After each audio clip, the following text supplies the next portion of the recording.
గంటకు 600 కిలోమీటర్లు విమానంతో పోటీపడే రైలు సాంకేతికతను అందిపుచ్చుకోవడంలో ముందుండే చైనా సరికొత్త ఆవిష్కరణలు చేస్తూ ప్రపంచాన్ని ఆశ్చర్యపరుస్తుంది.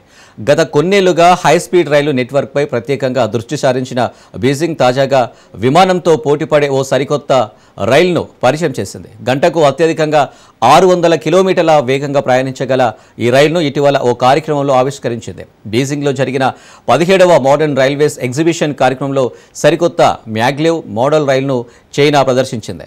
ఈ ట్రైన్ కేవలం 7 సెకండ్లోనే 600 కిలోమీటర్ల వేగాన్ని అందుకుంటుందని అధికారులు వెల్లడించారు. ఇది అందుబాటులోకి వస్తే బీజింగ్ నుంచి షాంఘై మధ్య ఉన్న 1200 కిలోమీటర్ల దూరాన్ని కేవలం 150 నిమిషాల్లోనే చేరుకుంటుందని వెల్లడించారు. ప్రస్తుతం ఈ ప్రయాణానికి 5.30 గంటల టైం పడుతుంది.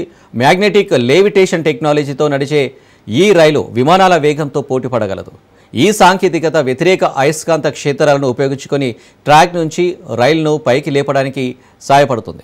అప్పుడు ఫ్రిక్షన్ తగ్గి రైలు నిశ్శబ్దంగా వేగంగా వెళ్ళగలుగుతుందని బీజింగ్ అధికారులు వెల్లడించారు.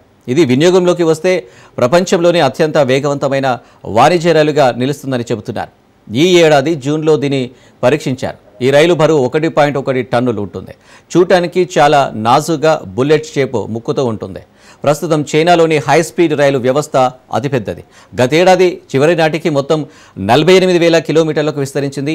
ఈ ఏడాది దీన్ని 50,000 కిలోమీటర్లకు పెంచాలని బీజింగ్ లక్ష్యంగా పెట్టుకుంది. మరోవైపు హైస్పీడ్ రైళ్ల అభివృద్ధిలోనూ దూసుకెళ్తుంది. ఇప్పటికే CR-450 బుల్లెట్ రైళ్లను ఆవిష్కరించింది. ఇది గంటకు 450 కిలోమీటర్ల గరిష్ట వేగంతో ప్రయాణించగలదు.